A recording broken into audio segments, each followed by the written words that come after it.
I think we're live. It appears that we are live. So I want to welcome Mhm. everybody to this week's hashtag 405 live stream show.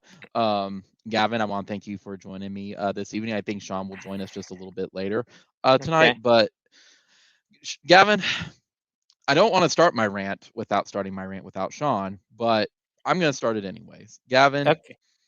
we're in week 2 of November, and here we are yet again with our backs against the wall, no different than last year. Here we are that in order for OU to probably make it to the playoff, they have to win out because they had I'm not going to go full on that it was catastrophic, but they had a complete lackluster showing against Baylor. And you have to really wonder now, is this team motivated enough to get up and go play Iowa State next week? Are they motivated to go play Oklahoma State? Are they motivated to go play in this Big 12 championship with it? Because this was a morale killer, not necessarily a catastrophic meltdown like we've had in the past before.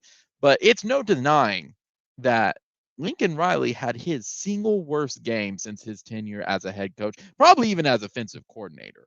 I would Oh, even go as far as definitely. that. It's time for Riley to face the facts that he's been figured out, and it's time to hire an offensive coordinator. It's time to bring in somebody who can at least challenge his play calling because I'm sorry, you had 2 weeks, dude. You had a bye week. You Mhm. obviously didn't take it seriously. It showed that on the field. The players were not prepared. They looked very flat yet again. They had no energy on it, and they got beat.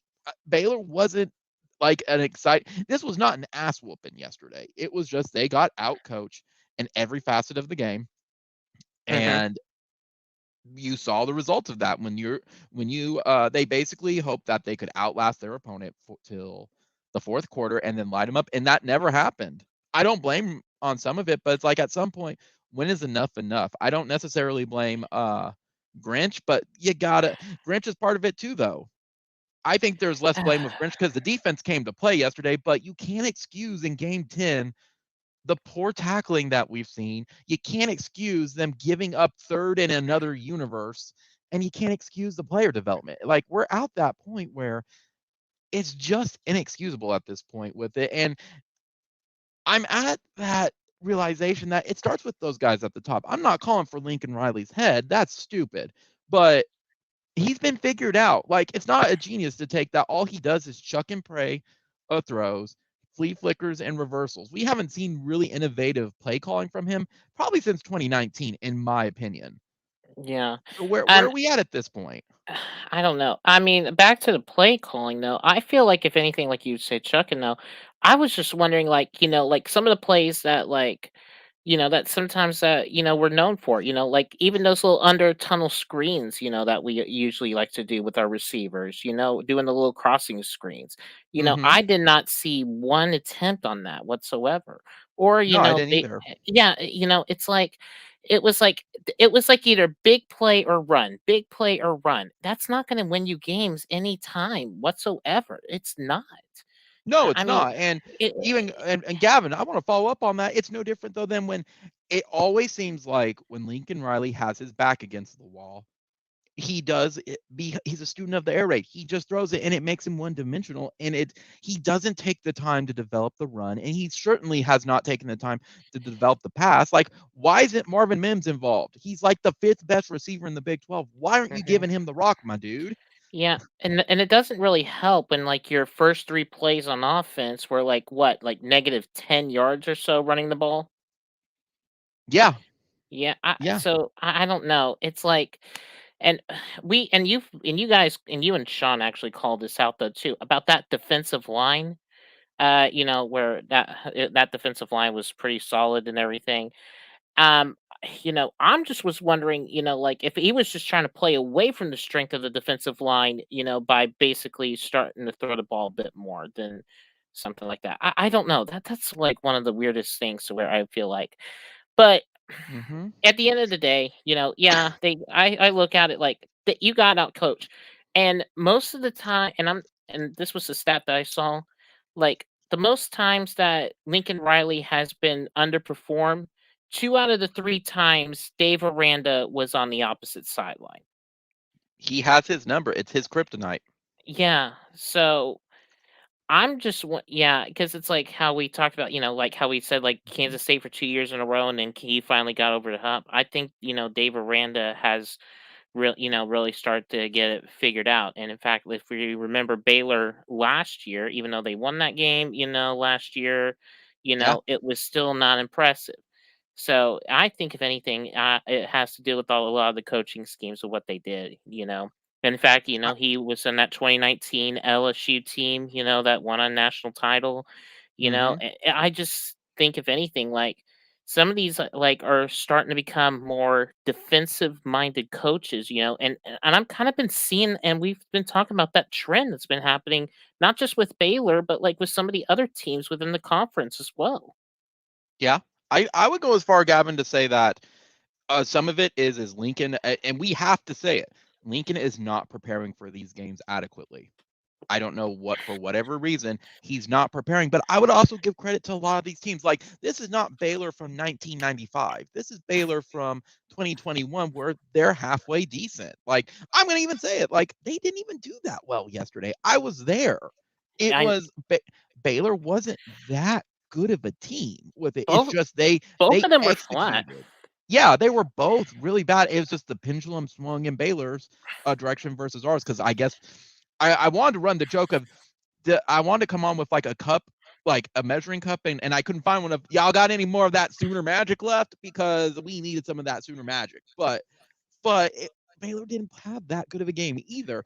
They I, just were able to execute more of their plays more efficiently with it. And there's only so much you can expect from the defense. You can't hmm expect for them to go blank every single game. But then again, I have an expectation of them to stop a 3rd and 25.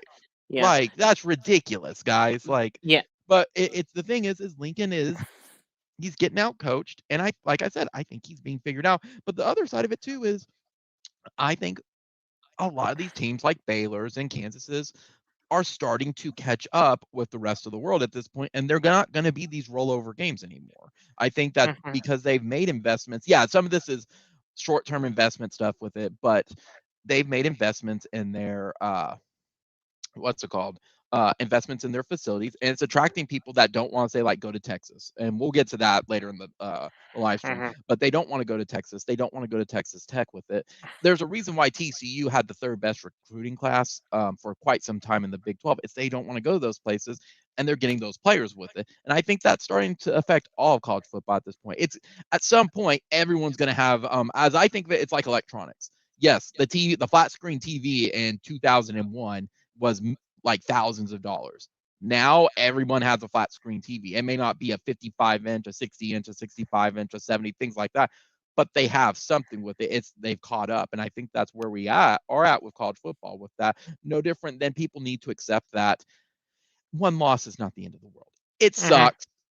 Yeah, you lose. Like, it sucks. It's part of the game with it. That's part of being a sports fan with it, or anything competitive with it. But it's how you lose is what's really crappy. Yeah, and like you said though, to the way they lost to it was like I really felt like if anything, and like you were saying, game control was pretty much all Baylor.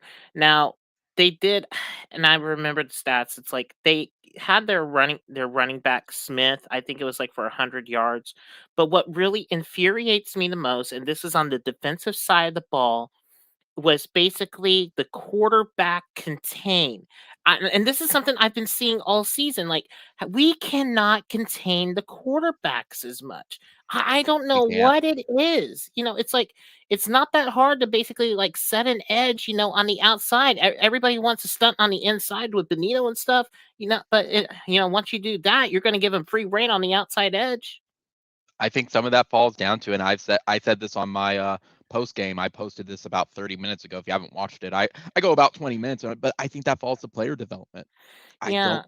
and I have been beating that drum that I think we have some solid studs for starters, but we haven't seen that with the rest of them following up. And I think that falls with it is we've regressed as a team with it, that this team is not where it's supposed to be at. And the player development has been really crappy. They can't even tackle. Like, why are we in week 10 and they still cannot tackle? Yeah. Yeah, I would say the only decent tackle that I probably saw was probably Pat Fields on a speed option on like 3rd and something. That was the only time I saw it.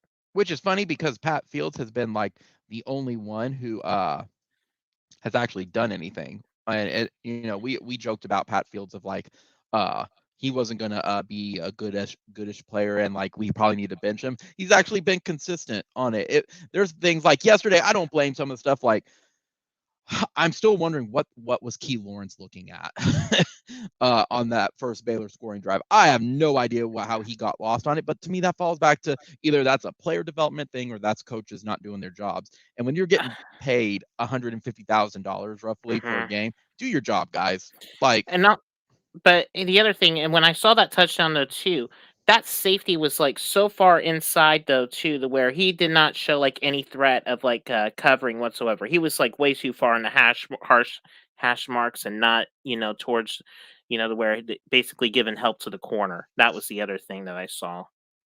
oh, absolutely, absolutely. And I think we've got Sean joined us. Hey, Sean, how are you this evening, buddy? Hello, I'm eating. I'm finishing you're what fine. I'm just like, I needed food before I did anything else. So. Oh, you're fine. You're fine, buddy. We're just recapping. It is very unprofessional of me to do this, but I don't give a fuck. No, you're fine. You're fine. You're fine. We're just recapping yesterday's and we're just kind of going through the motions of, well, we're back where we are. It's November. We have a loss. It's not as catastrophic as it's been in the past, but now we got to win out. The chances there to still making the playoff because how college football has been. Yes, where are the playoff? Like the internet told me so.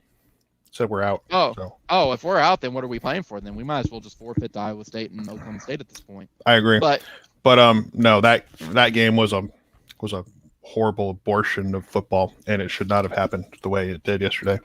Yeah, I was there. I was there, Sean. It sucked. You actually went there? I thought that picture you took was just from someone else, but you actually went and saw that abomination. Me, Sarah, and Kayla went to that game. We drove 4.5 hours to go. Did you run on the field and ask Josie for a refund?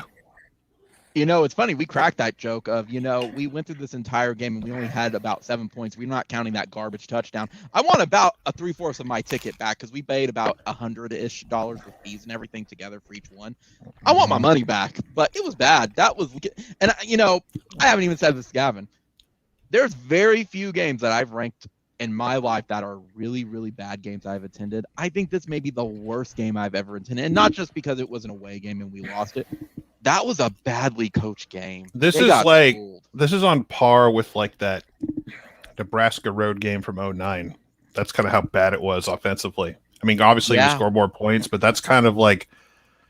But we see that team had an excuse. Like Bradford got hurt. Jermaine Gresham was hurt. We had like one really good offensive lineman, and the rest were either all freshmen or Brody Eldridge was our fucking center at some point. So, we were doing that shit. This team has no excuse, and it's off a bye week. Yeah, there's no excuse for that crap. But they lost. I mean, here's the thing.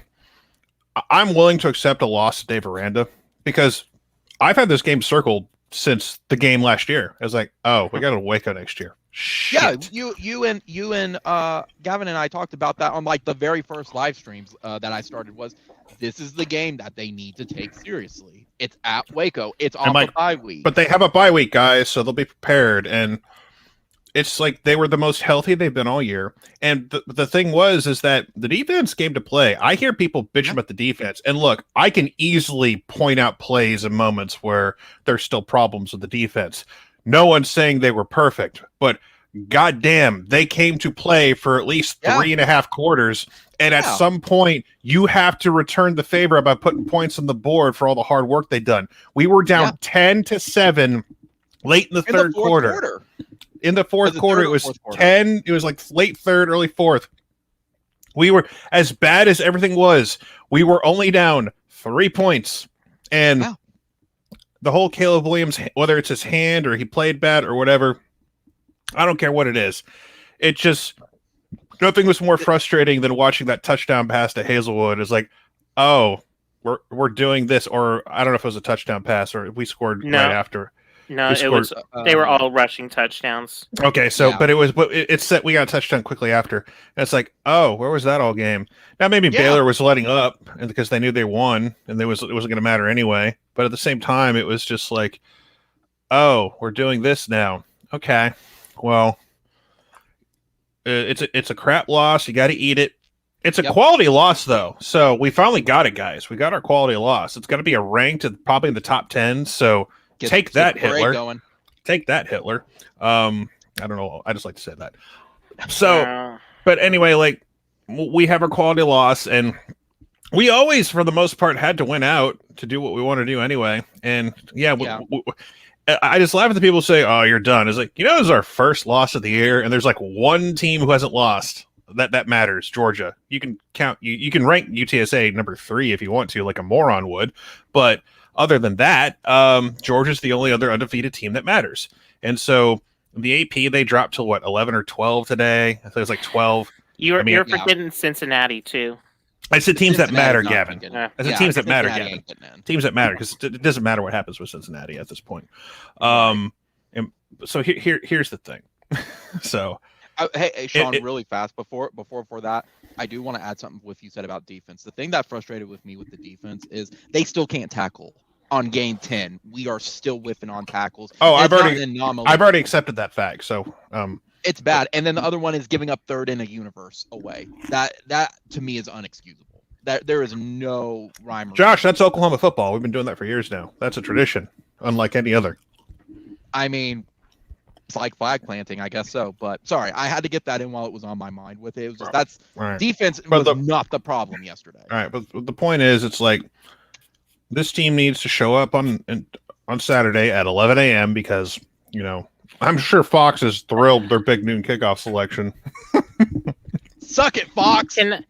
Can I just mention how much I hate 11 a.m. kickoffs at this point? Well, yeah, Gavin, why I hate 11 a.m.s too, since I have to get up at the godforsaken 3 a.m. in the morning. Well, guess what? You're going to get one more at least, and if you win that one, you're guaranteed to have another one on December 4th. So, but that's going to be in Arlington. So, regardless how you feel about those things, we're getting at least 2 more, assuming we make it to that game. But let's take a look at the games that we've had. We had Tulane, that was 11 a.m. Nebraska, that was an 11 a.m. Who else did we have that was also 11 a.m.? Texas. We counted. I feel like, guys, all due respect, I feel like this is like a week 3 thing. Like we've already accepted this at this point. Nothing we say is going to change that. Yeah. Oh, no more bitching and griping about it's going to change. It just sucks. No, I hate it because I have to wake up at the breakfast bell that Dwight Schrute. I roll my ass out of bed around 8ish, 9ish, depending.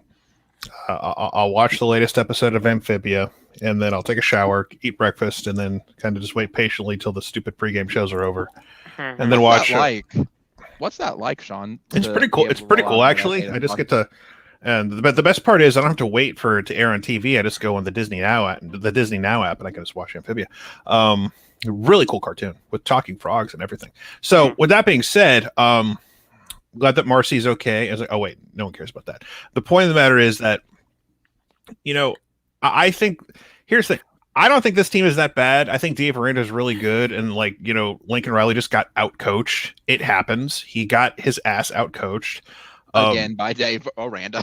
Well, I mean, Dave Aranda didn't out-coach him last year. He just gave him fits. There's a difference between giving someone fits and out-coaching them. He got flat-out out-coached this week. Last year, gave him fits. This year, out-coached. So with that being said, he's going to have, Riley's going to have some tough questions to answer on Tuesday. At least I hope somebody asks the tough questions on Tuesday, because if you're not, you're just a shill for OU football at that point if you don't ask those questions. But don't you think at this point, though, that I think, too, that outside of him being outcoached, I think teams have figured out his playbook. That no, it's not. No, not that. The problem is the line of scrimmage. The offensive line, if you just go by star talent, is one of the more talented offensive lines we've had in years. When it comes to very inconsistent. They're very inconsistent, and I'm not an X's and O's guy, but I've always thought Andrew Rame is a better guard than a center. I just based on what little play I've watched of him over the past year or two. You go back to the K-State fiasco last year. Like Andrew Ram at left guard and Anton Harrison at left tackle was like a really good combo. And I just think whoever the guys that are coming in next year, I know it's like we're talking about true freshmen and guys need to develop, but you need to look at that center position because I think Rame is just not a good center. Like I think he's a better guard. I think if you just if that dude does not have to worry about the football and just like pushes around people and gets another year to develop, I think Rame could be really good. Mm-hmm. But it's just we're in the process right now where we have a shot to get one or two potential really good offensive line commits, and they're not going to help right away. Like Dewberry seems like he's A&M bound at the moment. Devin Campbell, I pray to God you've made up your mind by now based on what you saw last night. It's just. But there's something you need to keep in mind too. You bring up the offensive line. Like Beatbo needs to be on the damn hot seat at this point, as far as I'm concerned. That's what I was about to say. Is you're spot on. I left it out because I posted my post game because I didn't get home till about 11:30 or 1:30, 2 o'clock in the morning yesterday. I missed all the shenanigans because I just assumed the game was over and grown-ups were going to take a knee, and so I made a recap video without seeing what the hell was going on. Oh, okay. Dave is an ass for doing that. He's about to point. No, it's not. No, here's the thing. No. Here's the thing. I don't give a shit. Do what you want to do, bro. If you need to get your points for tiebreakers, do what you got to do, bro. You beat us. I ain't gonna complain. So you got scoreboard on us. If Riley wants to complain and Josie wants to complain, I mean, in the heat of the moment, I get it. Don't carry this over to Tuesday. Yeah. Do not carry this. If you're Lincoln Riley, do not carry this over to Tuesday. Yeah, do not that's some Jim Harbaugh bullshit. Yeah, don't do it. Look, and I get that Lincoln is competitive. I think we all know that, but Lincoln's got to accept if he doesn't like the field being rushed, don't lose. We got our asses kicked. It wasn't a big scoreboard ass kicking, but it was an ass kicking. Yeah, so, it's not one of those any given days type of situations. It's just he got out coached. If he doesn't like it, look, I thought they rushed the field with it, but Dave is a dick for doing it for 1 second left. He knew it was coming. Dave knew on that. The point thing is not even in the cards. There's someone who I saw online that did all the calculations. That is literally so far out there with it. And another thing you have to bring up too, and this was something that I really was wondering about this, because, I mean, how many times have we had where, I'm just bring this back a little bit, because you guys remember BYU Utah a few years ago when Utah basically stormed the field? Mm-hmm. I mean, there's lots. I've seen lots of games where people storm the field, but I don't remember that one. If the NCAA wants to stop it, they'll figure a way out. But you want to stop it? You want to stop it? Anyone who gets arrested caught rushing the field gets a year in jail. That's how you stop it. Yeah, I mean, they were shuffling fans out until Baylor basically booed them to stop them, realizing they don't have enough guards to stop the entire crowd. Look, this is the school who thinks it's a good idea to line up all their freshmen like a herd of fucking wild wildebeest and let them run on the field all at once. It's I hate to be the old, but I'm not rooting for this, but someone's going to get trampled to death one day. There were people that were trampled, actually. You don't say. Get out of town. No different than with the Texas A&M with the bonfire stuff. You have to assume bad things are going to happen. But at least with the bonfire is there, and I can go over there, and just in case, if you're part of that, you're running out there like a bunch of greyhounds at the track. Yeah. I want to place bets on put strap numbers to the back. Let me at least play some bets on who gets trampled or who wins the race. Jeez. Yeah. It's whatever they. I've always thought it was stupid. Yeah. Always thought it was stupid. It is, but it's what they're trying to do to keep their fans involved. No different than it's really annoying, and we all agreed on it that it's so stupid that every time, and it's so high school. Whenever they score a first down, the announcer always says in Waco, and that's another, and you hear the fans go, Baylor, first down. We're like, that is so stupid. That's you have to get your fans. Oh, you don't like that? Get ready for the SEC. Ooh. Yeah. You don't like that? Oh, you don't like that, Josh? You know what conference No, I we're don't. going to? You know what conference we're going to? You know how many PA guys like say that shit? Apparently, Most a of lot. them. Yeah. So if you don't like that, I guess get it was ready. just an expectation that Well, people like small schools did. Oh, that you don't already. like the PA guys? That's another so I mean- and so first down. We don't do it. and we're Oh. basically joining a conference that will fine you for rushing the field or the court. I mean, Baylor's going to get fined as well, but I mean, I think it starts, I think, at like 5 figures. Like, if anyway. you actually want to stop rushing the field, you have to arrest people and sentence them to like 6 months to a year in jail. And actually 'cause I get a think- lot of people, but Yeah, because I think like in the SEC, if I'm not mistaken, you get like fined. I saw like a fine. It was like $250,000 or something like that, wasn't it? yeah, it I starts believe. something off like that, and it just keeps going up and up. But then again, as far as I know, now I've never had this confirmed or denied to me. When born, the Big 12 rules is the band is not supposed to be where it's at. Like for our stadium, they get fined, and OU pays it like every year with it. Now I've never had that confirmed, but I think that's right based on where all the other bands are in the Big 12 on it. They're not supposed to be like where they're supposed to be on it, but who cares? But All right. Anyway, so with this team, they took an L, and usually that's when actual changes get made. So the one thing that was very evident very quickly is that the Key Lawrence corner position is over. He had one really good game, but then he just first touchdown he gave up was awful. It was like, dude, it was. It Me, was Sarah, and Taylor were horrendous. going like, what was he looking at? Was he just completely burned? You had Like, one job. Key You had one job. And what was? I think it was it either that or was it like some sort of double move? No, he completely whiffed. No, like double move. You're in the end zone. There's no like, where's he gonna go? He ain't got that much far to go. Yeah, he whiffed. So the point of the matter is that Woody got his job back really quick because number 0 is out there with DJ Graham like at the corner spot, and Woody, to his credit, was Woody Washington. He was solid all day. DJ had a couple of busts, but thankfully Baylor's QB overthrows, and we avoided disaster there. So there's that. But but the problem is you need to get Key Lawrence back on the field somehow. He does make plays still, even though he makes mistakes, and you got to get Billy Bowman back out there. So look, I like Justin Broyles, cool dude, nice guy. Billy Bowman needs to be back at nickel. I like Pat Fields and Turner Yell, great dudes. One of them needs to lose their job to Key Lawrence right now because at some point you're gonna have to like live without those guys, and if you don't start developing safety somewhere, I don't know what's going to go. Are you going to portal someone? I mean, they could portal someone, I guess, because that's what everyone tries to do. I mean, Texas got to portal an entire offensive line next year at some point. No, Texas needs to portal an entire team by next year. Yeah. No, they need to portal. They need to portal.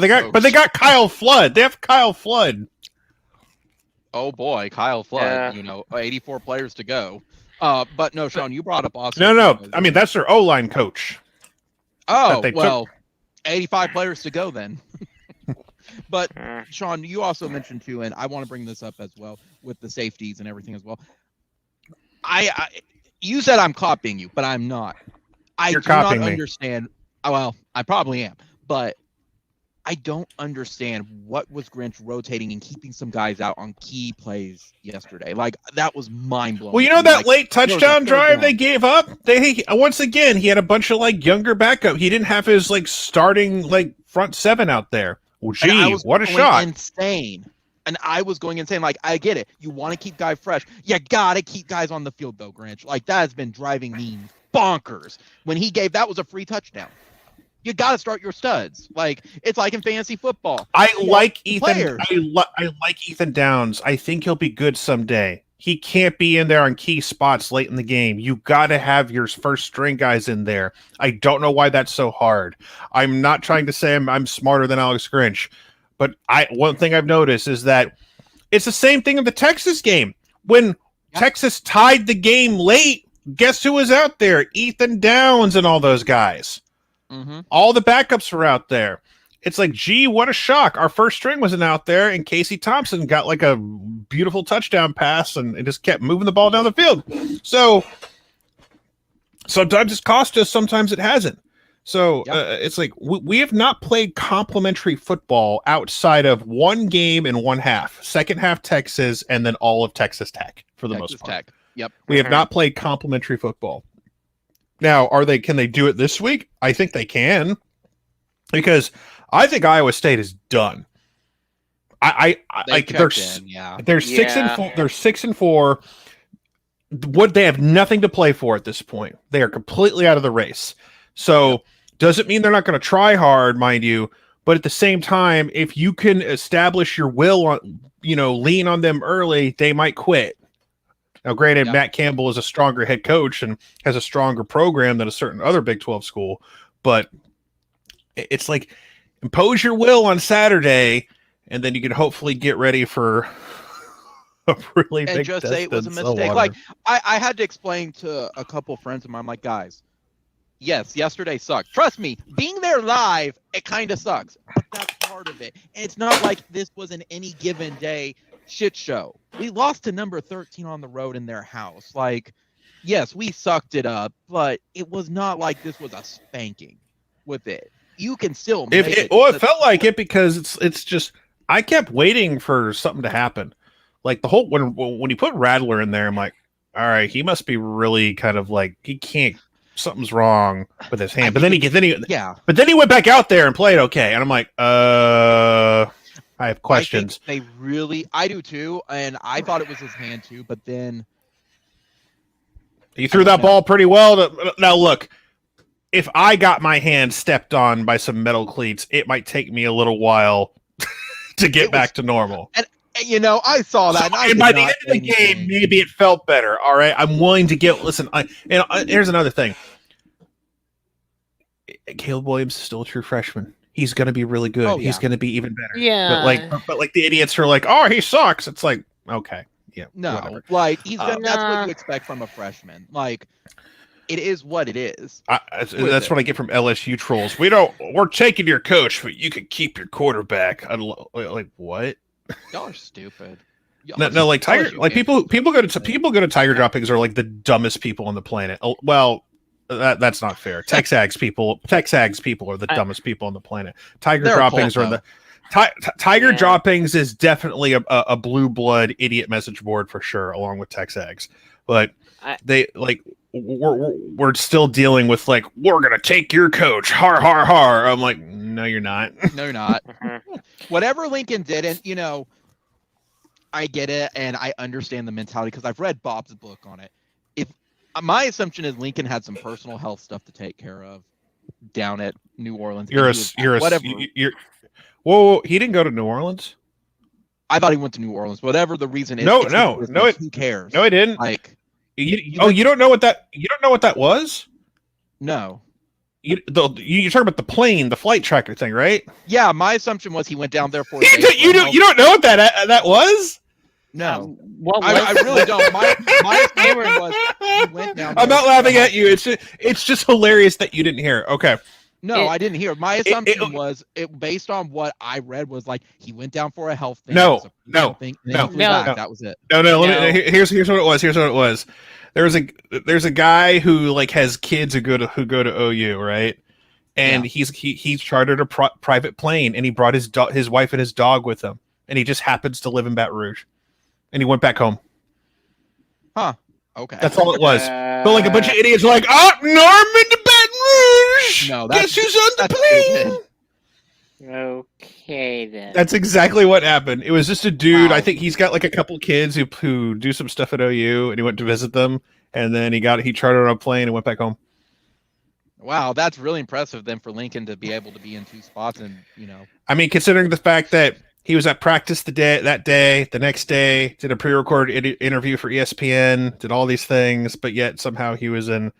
I'm amazed you didn't hear about that because it was hilarious. I didn't because, again, I thought it was, honestly, and I'll be honest, I didn't pay attention to it because I thought it's his business, unless he's taking vacation, which that's another matter entirely. I mean, It's his I don't business. know. I don't care what Lincoln Riley's I don't know what he did on Tuesday, but whatever it was, like I made the joke. He probably had a dentist appointment or some bullshit, and like who cares? But like the fact, what really spurred that shit on was that he didn't show up for that evening for like the Rudy's or show or whatever that he does with Teddy. But Teddy did the basketball game, and Gabe and Teddy took over, and like Cale Gundy was there that night. So it's like, oh, what's going on? And it was like. Anyway, just a horrific game overall, and it happened. Well, Sean, you wanted to you mentioned about like defense and stuff with beating Bo's seat being hot. I wanted to bring this in too. I would say I forgot his name on it because it escapes me. I think our strength and conditioning coach, his seat needs to be hot too, because I don't know, maybe it's just me since he's been hired. Our players look. I'm not mad at the strength and conditioning coach because he's building them up how he's told to build them up. Like we do not. Grinch, then. Well, no, it doesn't fall on Grinch. Like our line play are lean, athletic guys. Both sides of the football. That's what they want. That's what Grinch wants. That's what Beanbo wants. We have leaner, athletic guys. We do not have big, burly, strong as an ox guys. And unfortunately, when you go toe to toe with someone. And you can't beat them and you can't out finesse them at times. You can get pushed around a little bit. It happens. Like this is a season where this is what our O-line looks like without Creed Humphrey. Because Creed Humphrey was country strong. He was a man. He's playing on Sunday Night Football right now. He's snapping the ball to a certain Patrick Mahomes right now, and the Chiefs are in the lead, 17-7, trying to stay over 500 and get back in this playoff race. But yeah, Creed Humphrey might go down one of the best centers at OU ever. Again, like we've got to we're recruiting high caliber guys, but at the same time, like for this class and hopefully next class, but it's just the O-line's got to get better. If the O-line gets better, everything else will come into play. But it's just like right now, thankfully we're going up against a defense that lots of people are scoring on this Saturday. And so you have that going for you. The week after that, though, not a lot of people are scoring on them. So, but everyone wants to panic and piss, moan, and whine. And the way I look at it is this: I hear you. Okay, I just have to step away a sec. Well, I got to step away too. Well, okay. I'll wait till you come back. That's okay. Okay, I'm back. I thought I heard something on my front porch. I'm good. Okay. You heard something, but no, it's I'm at the point where it's too late in the season for me to because my reaction was all right, we lost. It happened. It sucks. I can bitch and moan about it, and then I can't stand to be around the people who are so over emotional. They want everything changed with a snap of a finger. They want people fired. They whatever deep-seated hatred they have for a coach or resentment always comes back out. And it's I can't. It's I don't know why I still do watch-alongs. I might have to revisit that. Sean, I think just keep it to the big games. I think the thing you can take away though, from which they're all big games from here and out, so I'm screwed anyway. So bring someone on with you. Maybe that will help out with it. Yeah, that's gonna work. But Sean, the one thing I will say, and I think there's something you can take away from the defense, but the offense, to me, the one thing you can take away is the thing I've been beating my drum for since 2019 is Lincoln Riley needs a defensive coordinator. I don't know. Yeah. Lincoln cannot manage these games, and it's just very apparent. At least for me, since Iowa State 2019, he cannot double dip. Well, he needs something. The problem is that he'll tell you, he'll come back. What about the other games that the vast majority that I've won by doing that? And he's got a point there. I said the same thing as well, but I don't know if you give the play. I don't know if you give it to Kale or you give it to Bill or if you go hire someone because give that extra spot. I don't know, or if that affects your coaching salaries or your pot of what money you got to work with. But I don't know what the answer is to that, but I think the thing Lincoln his big problem yesterday was that the one thing that a lot of teams struggled to do against Baylor was run the football. And believe it or not, despite early struggles with it, as OU was able to run the football a little bit. And what was so frustrating is that we were getting Kennedy Brooks runs of 8, 7, 8, 9 yards. And then we stopped running the football. Because he's a child of the air raid, and whenever he feels like he's getting cute, he was trying to get Caleb involved, and like but Dave Aranda actually watches film and is like, I'm not going to let Caleb Williams run around and beat me. Yeah, I will let Kennedy Brooks try to beat me. That's what he did, and we should have tested that theory, because you should have ran Kennedy Brooks. You should have ran Eric Gray, and if like they're tired, bring out Marcus Major and run his ass for about 10 carries. Like run the football down their throat until they bring 9 guys to the box, and then here's another play I really like that seems to work every time they use it, is Eric Gray running out to the flats and getting a first down nearly every time. That play seems to work very well when it's set up. I wish he would do it more often, get him involved in space more often, because this O-line is not good enough against that front to have like the time needed for long plays to develop. We've had a few plays that could have gone our way, whether it was an egregious pass interference on Spencer Rattler's first throw, but other than that, Go ahead. I was going to say no, go ahead. No. Do you I'm think, just ranting. and it's something I brought up in my post game. Do you think that Lincoln Riley right now is kind of in Kevin Wilson mode, where he has his playbook and come hell or high fury, he's going to make the triangle? No, he's not even close. No, he's not Kevin Wilson. Lincoln Riley's the type of dude. Lincoln Riley's the type of dude who draws up plays in the dirt during a game if he sees something open. He is not Kevin Wilson. Let's throw that out of the garbage right now. All due respect.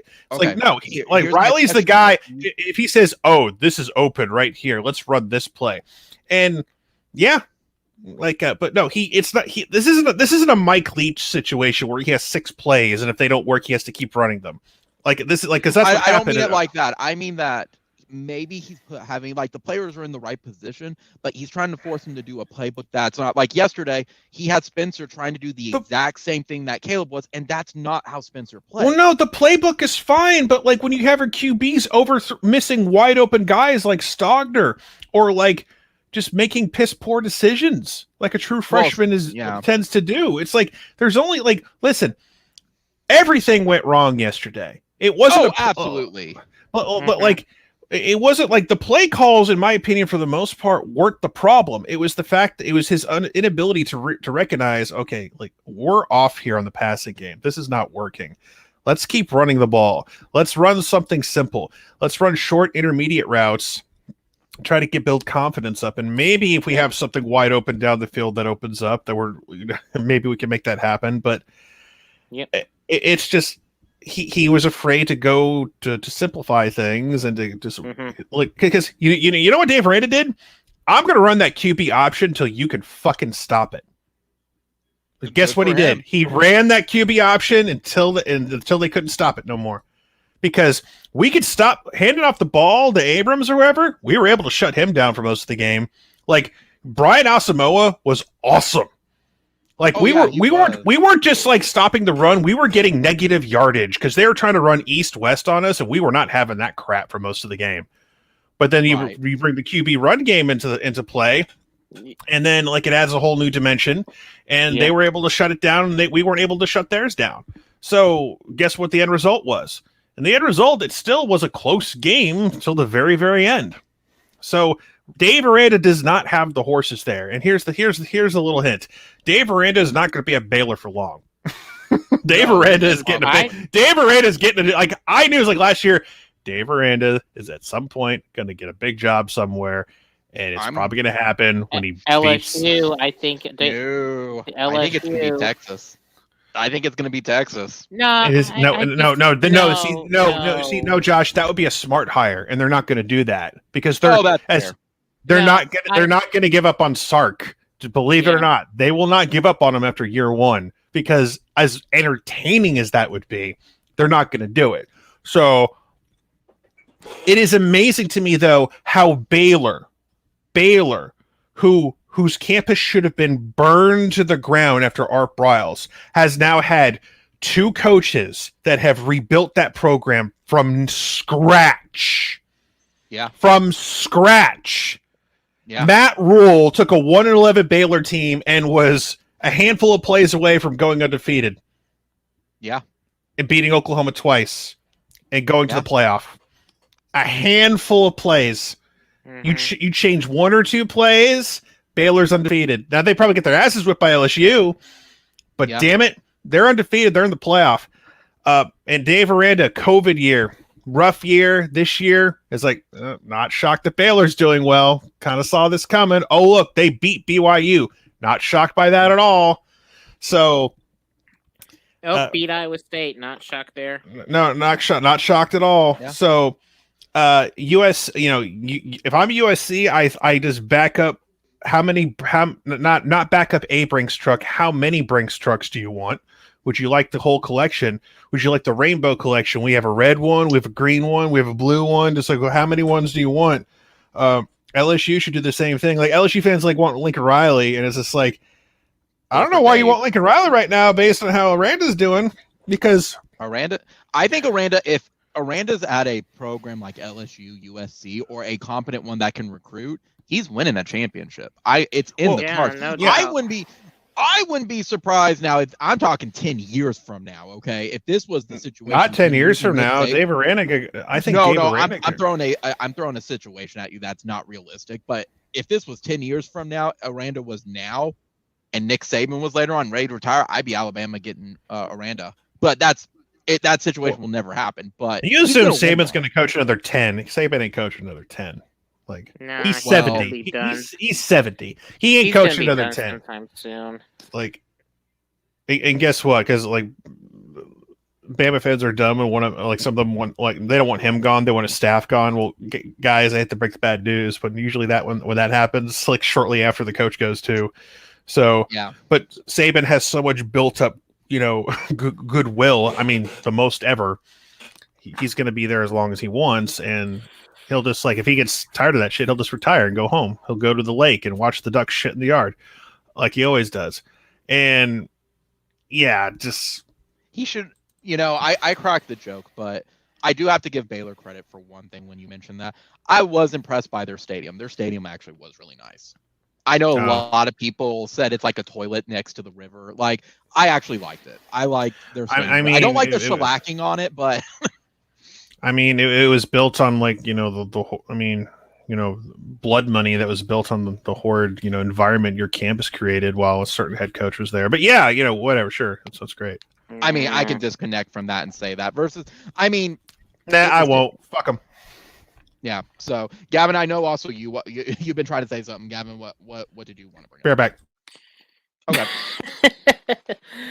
Oh no, it was just I'm kind of like with Sean. It was like that whole issue with, like, all the stuff that was being built on and everything when Art Briles was coach. It just still leaves a bad taste in your mouth. And even though even though you got it out of your system, you still have, like, that psychological effect, if anything, like, after all that stuff, from what Baylor has built up over the years. It's like, even though you got it out of your system, it's still something that still plagues in the back of your mind. And that is something to where it's kind of hard for me to really kind of, I mean, I'm kind of glad they got some things fixed, but it doesn't, fix, like, some of the pieces. Oh no, I understand that. I was just saying from an architecture stadium only standpoint, like, it wasn't a bad stadium with it. What they did with it was pretty nice, but outside of a couple things of weird stuff. That being said, we can bitch, moan, gripe all we want about it. It's not going to change the results of it. That's something I've learned as a college student and just growing up, is you're going to lose games. It is what it is. Yes, you can be upset of how you lost the game, but you're gonna lose games. It's unrealistic to expect OU to go like undefeated. It sucks that we didn't even lay an egg. It's just we got outcoached. That being said, though, I drank a lot of copium on the way back because Kansas beat Texas in football in Austin. Let's talk about that and that dumpster fire. I'm upset that at the same time I'm trying to watch AEW Full Gear, which is pay-per-view of the year. And I'm trying to pay attention to that as well. Like that Texas thing was going on the same time as like around the main event. I will say this. I was on a server in Discord, and then when I was hearing word that Kansas was up 42-21, I was like, wait, are you talking about the same Kansas team that you were giving us gripe about? Sean, you and Lanthes, Red Dirt memed it into existence. I did it once. But you were right that you said there is a true possibility that Kansas could beat Texas. I said Kansas by 3. I was wrong. Kansas by 1. So whatever. Oh, by 1. But you were right though. Like my dad even said, how realistic with all the stuff going in the locker room? I'm like, Dad, there is a real possibility that Kansas could win. And some people are saying it's because Kansas is getting better with it, but they are getting better. I know the record doesn't reflect it, but they actually are getting better. Yeah. Like record does not reflect it, but yes, like Lance Leopold is a pretty decent coach and he is working with garbage. And this is the same thing. There isn't one player on that Kansas roster that was being recruited by Texas. Not even close. Not at all. That wouldn't even crack their. They wouldn't even crack their 2 deep. I would still say Neal. I will, even with OU. I said Neal was a decent running back with it, but you're right. Every other player, there's 84 scholarship players. Like, no, and Bijan was like game time decision. He played. And they messed and they switched around. Bijan? Was he just not wanting to play, or was it an arm thing? Well, there were guys, they've been dinged. He's the running back. All running backs get dinged up all year. It's a miracle that Kennedy is like not like banged up to hell, considering how much he's been run this year. So it's no, it was one of those things where I enjoyed it in the moment. I can't predict how many. I mean, it's like an off season's worth of content, obviously, that they lost to Kansas again, and I'm sure everyone's going to figure something out. Like. Memes to the moon, man. I mean, overall, like there's seeds of ideas floating in my head that are, being planted right now. But it's sad. And fan perspective or whatever it's called, like the Texas channel. It's run by a really good dude who's seems like a good dude. He's a Cowboys fan and I listened to them this morning. Yeah, I was like, I gave him a super chat this morning and everything, just kind of like, or this afternoon. Just kind of listened to the whole deal. And,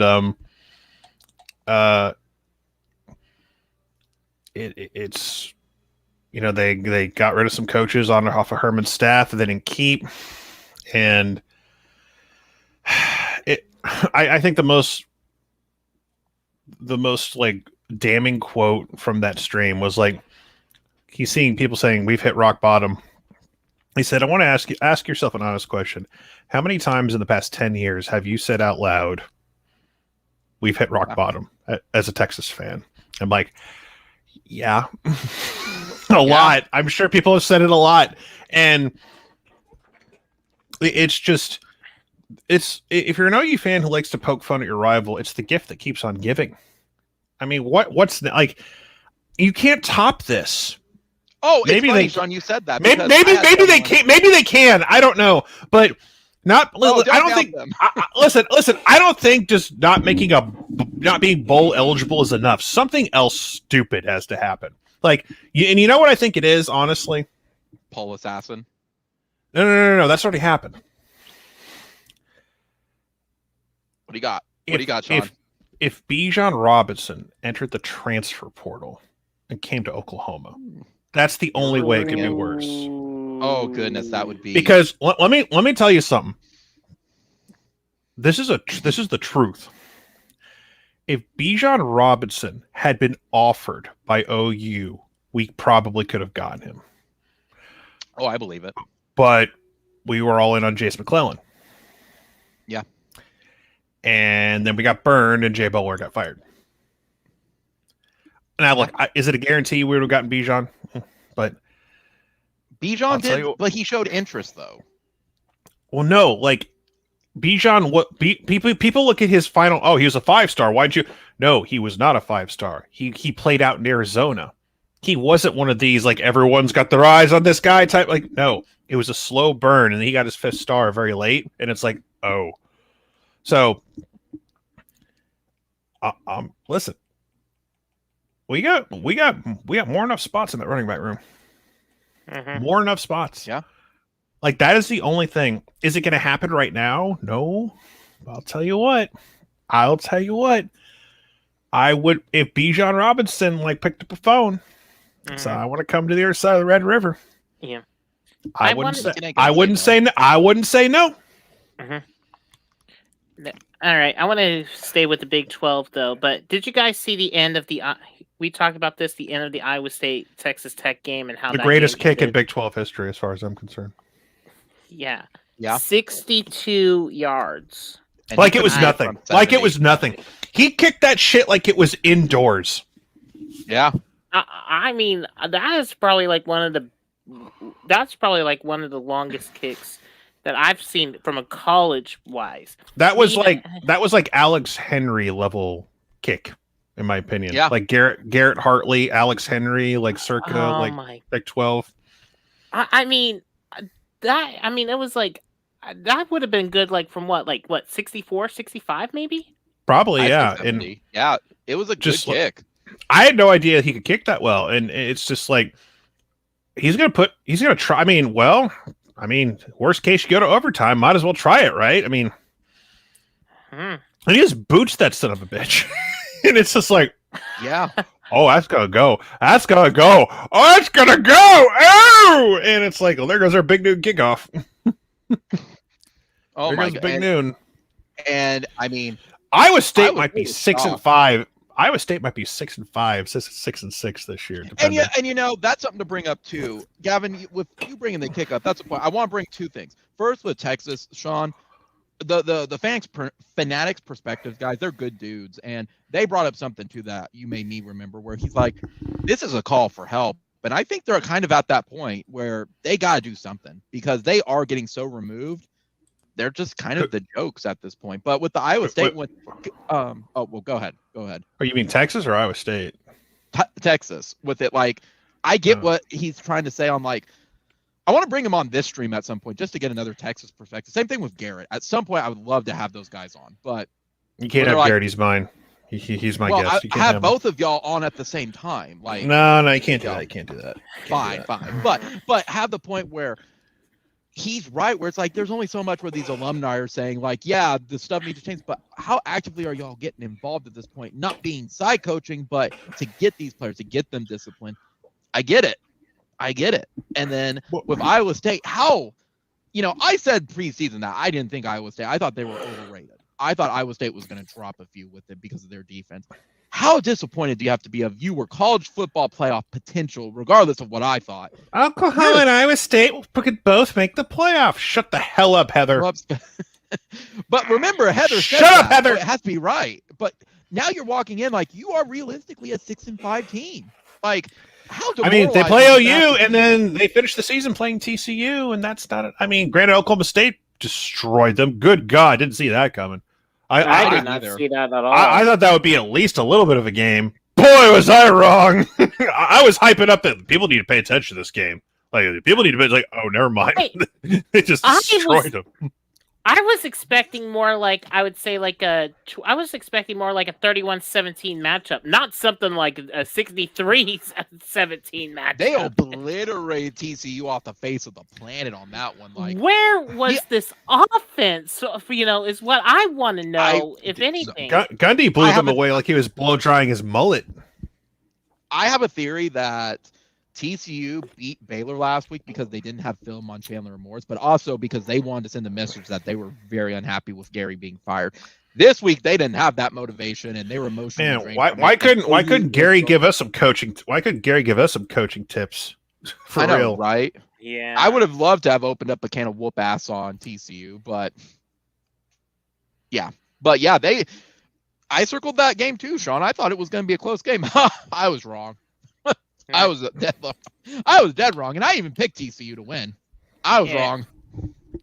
I didn't pick TCU to win. I was just like, y'all better win. I was like, nope. Never mind. Don't ever trust a frog or a lizard. Have you heard that? Learned from that from 2005. Whoa! There's a couple of frogs I've been watching for the past month or so that I trust very much with my life. Thank you very much. The Planner family is like they're family to me. Damn it! So you leave the Planners alone. Once again, nobody knows what I'm talking about. I don't. Where the Planners? Spider Sprig does whatever a spider sprig does.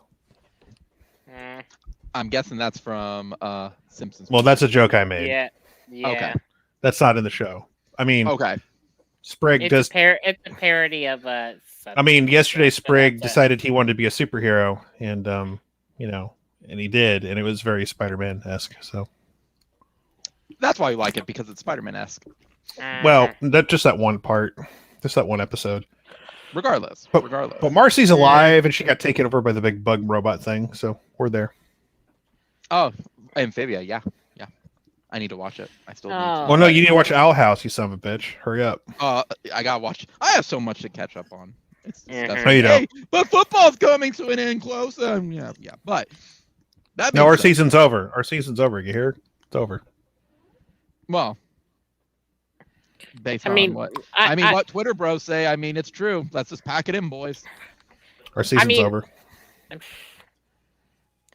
mean, look, I want to just focus on getting a conference title. I want to just try and at least focus on that if we can. You know how many people out there who are like so tuned out that they don't give a shit about that? How they're so fucking spoiled that they just don't care. Well, I said the same thing on where I was like, there's a slim chance. Now, realistically, deep down, do I think OU's playoff bound? No, not with this type of play. But well, if they win the Big 12, they probably are. Still in play. Yeah, it's like that. That's the thing. If Oklahoma wins the Big 12, they're probably going to the playoff because they're beating Oklahoma State twice, and they're a one-loss Big 12 champion. And based on everything that's going to happen, I'm sorry, Bama's not beating Georgia. It'll be a miracle if they make it there with the chance to make the playoff. I think they could lose this week or next week potentially. But I have Bama though now beating Auburn with Bo Nix out the rest of the year. Like that's sad. He broke his ankle. Yeah, that is true. But even then, it's like this week is going to be tough, and then you have Georgia's defense is just so good at this point. That there's nothing else you can say. Stetson Bennett is their QB. Stetson Bennett last year against Bama's D couldn't get the job done. Stetson Bennett this year with that Bama D can get the job done. I'm convinced of it now. Like I was like, okay, you can get through. If your defense is crap, like Bama's is right now, you're about to get lit up. Yeah. Like I think Stetson Bennett and Georgia will just like dominate them. Like it'll be a little bit of a closer game, but I think Georgia can handle it. So Georgia's going to take care of that. Oregon's got to beat Utah potentially twice. That ain't happening. Oregon's on borrowed time as well. Oregon's going to drop one game to Utah. If it's not going to happen this week, it'll happen in the Pac-12 title game. Like beating that team twice, good luck with that. And then you have the Big Ten is going to eat itself alive. There's an outside chance Michigan State and Michigan have to face each other. It's going to work itself out. And Michigan State also has to play Penn State still. Right. So there's a small outside chance. There's a small outside chance there could be like everyone could have 2 losses by the end of it all. Mm-hmm. So I was going to say Penn State right now has been going downhill at the moment right now. So Penn State, but no, they're not part of the conversation, but they're not an easy out either. No, they're like Baylor, where you still got to go face them. You got to play. Yeah, Michigan State's got to play Ohio State this week and then Penn State next week. So, and they're going to drop. Regardless, I kind of expect Ohio State to kind of like be the one left standing. I think Ohio State's going to play Iowa or Wisconsin or whoever the hell pops out of the West at this point, because it's a hodgepodge of like pick them out of a hat. So you got that going for you. Cincinnati, you're going to have you got to play SMU in Houston. I think they're going to drop one of those games. I do too. I think if and it's then not you SMU, also have and then you also have the conference title game. Don't forget that as well. or no, Yeah. Houston's not in the regular season. It would be the conference title game. Houston's already clinched, I think. Cincinnati has already clinched. I think it's Cincinnati or Houston. Either way, like it's probably going to be SMU can't get in because they have two conference. It'll be Cincinnati and Houston more than likely at this point. Yeah. So even if SMU wins, Cincinnati's still going to the conference title. So I think Cincinnati's going to drop a game. So you got that. So then you have who am I forgetting here? Notre Dame's kind of out there in the ether, but they don't play a conference championship, so that will hurt them at the end of the day. And their schedule's kind of garbage. Especially with that loss to Cincinnati too, not looking well. And then you have Purdue losing, so that drops one of their quote unquote quality wins down, and all you have left is like Wisconsin potentially. And they ain't getting like in. Notre Dame's schedule is really bad, bad. So and don't forget Texas A&M. They dropped one yesterday too.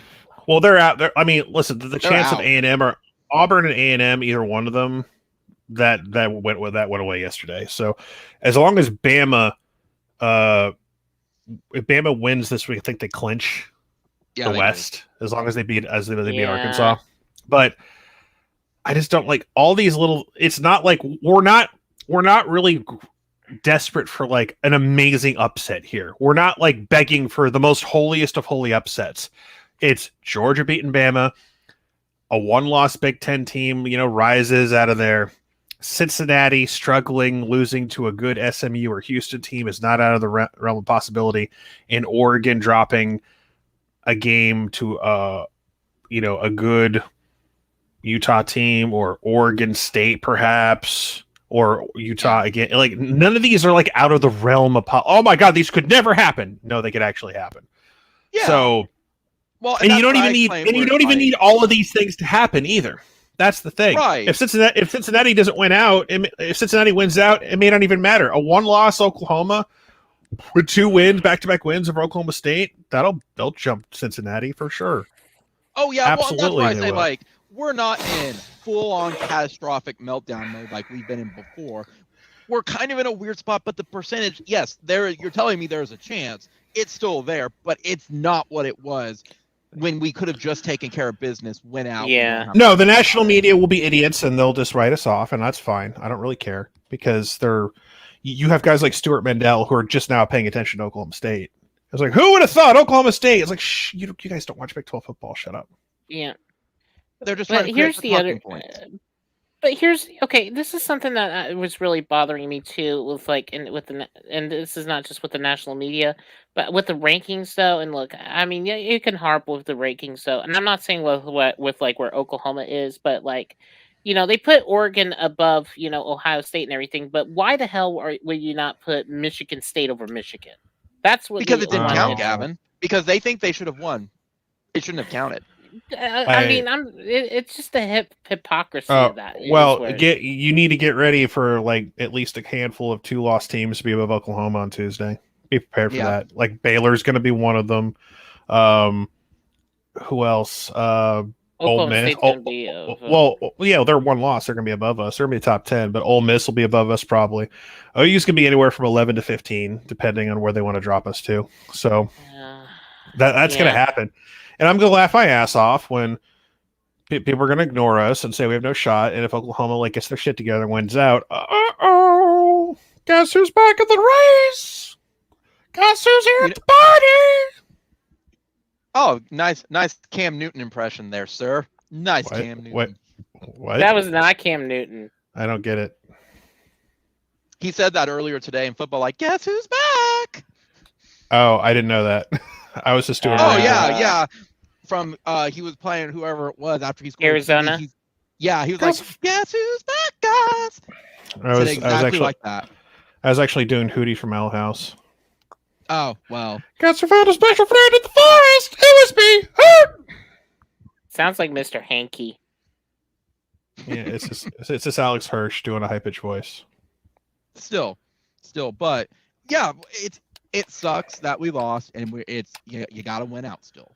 I do like that we don't have to necessarily win out and we're not in anymore. Like you had to win all three, but I wish we just could have taken care of business on Saturday. That's just hold on. I'm just trying to remember though too, because I mean, if you do win out though too, you're basically gonna play Oklahoma State twice at this point, because Oklahoma State actually, I think, owns the tie. Doesn't Oklahoma State own the tiebreaker with Baylor, if I'm not mistaken, since they beat them?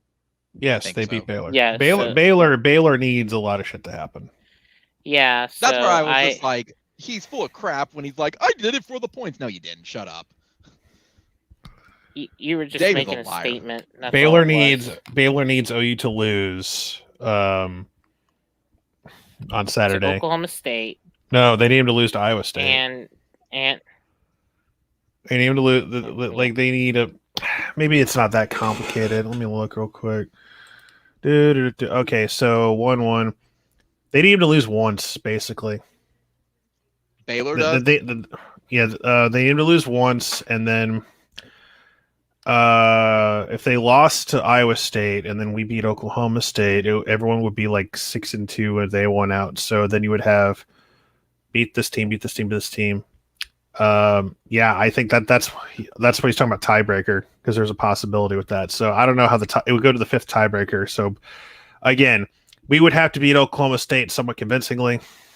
If we lost to Iowa State or vice versa, it's stupid. So again, if Oklahoma wins out, they're fine. But if they lose, it's like we're going to be in some potential. If we split, we're going to be in like a tiebreaker scenario. But it makes my head hurt. I hate tiebreakers. Just win. That's why I said, like, yes, just win. Still a chance to lose, or it's still a chance that we can get in. But it would have been nice if we just would have won. Well, no, we're still at the top of the Big 12 right now with Oklahoma State. If we just win out, we're in along with Oklahoma State. So, yeah, that's pretty much it. Like they can't afford Oklahoma to win out. Baylor needs Oklahoma. It would be nice for Baylor if Oklahoma lost both games. Oh, I agree. Mm-hmm. It would be simpler. But simple is too easy, Sean. Like, we have to cause some drama. We got our quality loss, though, so obviously we need to be in the top 4. We got a very good quality loss. But yeah, margin of victory is like fifth tiebreaker. So if we lose to Iowa State, but we beat Oklahoma State, we need to beat them by like more than 17 points or something like that. Something stupid.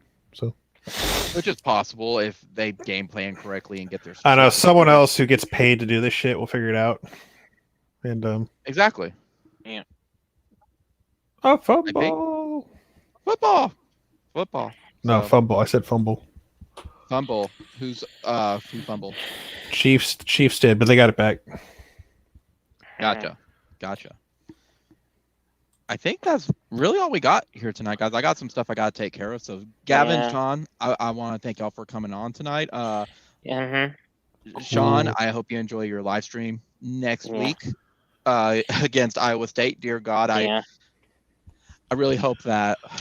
I'm gonna like get like put my hat on like a dummy or something and just have some pre-recorded reactions and then see if anyone notices. Like, subscribe, super chats are open. What a play by Caleb. We're on defense. I met Caleb Kelly. He tore his ACL. No, he's out. Never mind. Yeah, that was a bummer.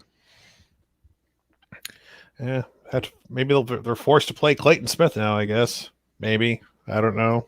We'll see. Who knows? But I still want to thank both of y'all coming on. Like, again, usual, same time, same place next week. Sean, you'll have your watch along this Saturday, as well as everybody continue to tune in, Sean. For, unfortunately. Playoff stuff for Tuesday with Eric. Gavin, thank you again for coming on as well. Always enjoy getting your perspective from the stuff. I mean, there's just not a lot to talk about this week outside of this at this point. I mean, everything is what it is. So, but I'm going to let you go. I hope everyone comment, rate, subscribe, Boomer Sooner, guys, and I'll see y'all next week.